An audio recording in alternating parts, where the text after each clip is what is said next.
వరద బాధితులను ఆదుకునేందుకు స్వచ్ఛంద సంస్థలు దాతలు ముందుకు రావాల్సిన ఆవశ్యకత ఎంతైనా ఉందని ప్రదీప్ ఫార్మా అధినేత ప్రదీప్ పిలుపునిచ్చారు. వరద బాధితులకు ప్రభుత్వం నిత్యావసర వస్తువులతో పాటు దుస్తులు కూడా అందించాలని ఆయన కోరారు. ఇటీవల కురిసిన భారీ వర్షాలు, వరదలు నేపథ్యంలో రాష్ట్రంలో అనేక మంది నిరాశలైన నేపథ్యంలో వారిని ఆదుకునేందుకు పలువురు స్వచ్ఛంద సంస్థలు దాతలు ముందుకు వస్తున్నారన్నారు. ఈ నేపథ్యంలో యువ పారిశ్రామికవేత్త ప్రదీప్ ఫార్మా అధినేత ప్రదీప్ తన వంతు సామాజిక సేవలో భాగంగా నగరంలోని త్వరగా ప్రభావిత ప్రాంతాల్లో వరద బాధితులకు వాంబే కాలనీ, అమ్మప్రేమ ఆదరణ వృద్ధాశ్రమంలోని వృద్ధులకు, కృష్ణలంకలోని వృద్ధాశ్రమంలోని వృద్ధులు, వికలాంగులకు చీరలు, దుప్పట్లు, టవల్స్ పంపిణీ చేశారు. ఈ సందర్భంగా ప్రదీప్ మాట్లాడుతూ వరదల వలన అనేక మంది నిరాశలయ్యారని, తినడానికి తాగడానికి తిండి నీరు లేని పరిస్థితుల్లో ఉండడం ఎంతో బాధాకరమన్నారు. వరద బాధితులను ఆదుకునేందుకు తన వంతుగా చీరలు, దుప్పట్లు, టవల్స్ పంపిణీ చేయడం జరిగిందన్నారు. తమ సంస్థ తరఫున ప్రభుత్వ పాఠశాలలో చదివే విద్యార్థులకు ఉపకార వేతనాలు అందిస్తూ వారిని కూడా ప్రోత్సహిస్తున్నామని తెలిపారు. ఇంకా అనేక రకమైన సేవా కార్యక్రమాలు చేస్తూ సమాజాభివృద్ధికి తమ వంతు కృషి చేస్తున్నట్లు పేర్కొన్నారు.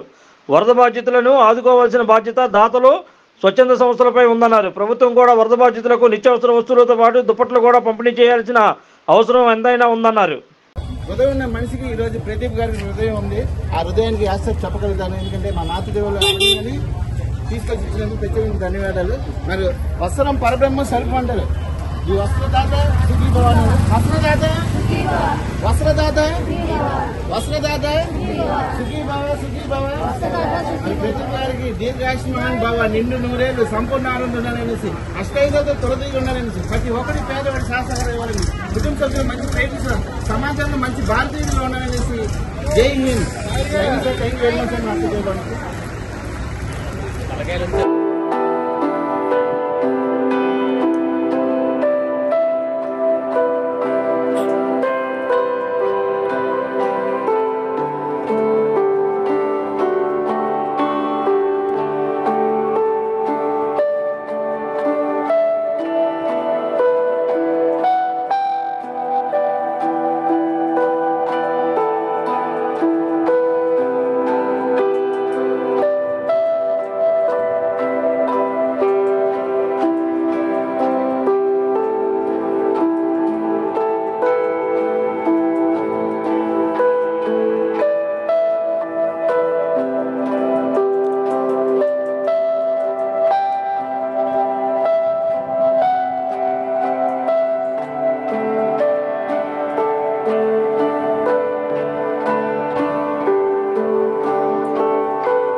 Like, subscribe, and press the bell icon for new updates.